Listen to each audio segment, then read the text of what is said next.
পৃথিবীর সমস্ত মুসলমানের রক্ত একত্রিত করলে আমার নবীর এক ফোঁটা গামের সমান হবে না।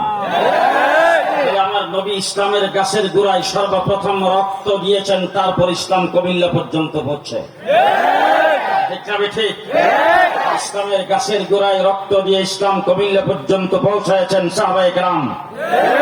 এরপর ইসলাম এই দেশে আগমন করেছে। ভারত উপমহাদেশ পৃথিবীর মানচিত্রে একটাই দেশ, যেই দেশটা ৮০০ বৎসর মুসলমান শাসন করেছিল। ৮০০ বৎসর এই দেশে এমন শাসকও গিয়েছেন। খাজা কুতুবউদ্দিন কাকি রহমতুল্লাহ আলাইহি ইন্তেকাল করেছেন। ইন্তেকালের আগে খাদেমকে ওসিয়ত করেছেন, আমার জানাজা পড়াবে ৪টা গুণ বিশিষ্ট ব্যক্তি। ৪ গুণ যার মধ্যে আছে সেই ব্যক্তি জানাজা পড়াবে। খাদেম লাশটাকে সামনে নিয়ে রেখে হাজার হাজার মানুষ উপস্থিত হয়েছে জানাজায় অংশগ্রহণ করার জন্য। মুফতির অভাব নাই, মুহাদ্দিসের অভাব নাই, বুজুর্গ পীর মাশায়েখের অভাব নাই। খাদেম দাঁড়ায় বলছেন ৪টা গুণ যার ভিতর আছে তিনি জানাজা পড়াবেন।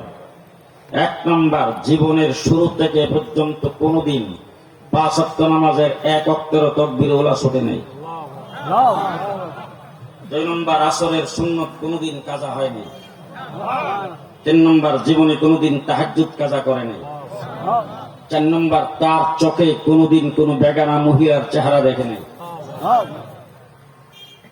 ৪ শর্ত যার ভিতরে থাকবে তিনি জানাজা পড়াবেন।